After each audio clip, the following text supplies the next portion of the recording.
Morning guys आयो सबैजना सन्चै हुनुहुन्छ होला। म पनि भर्खरै उठेर चिया खान लाग्यो।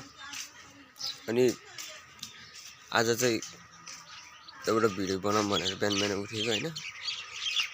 यतापट्टि चाहिँ हाम्रो यो मेरो चाहिँ यो घर हो, यतापट्टि पनि मेरो घर छ है।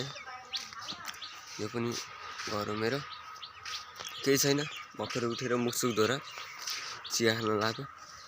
अब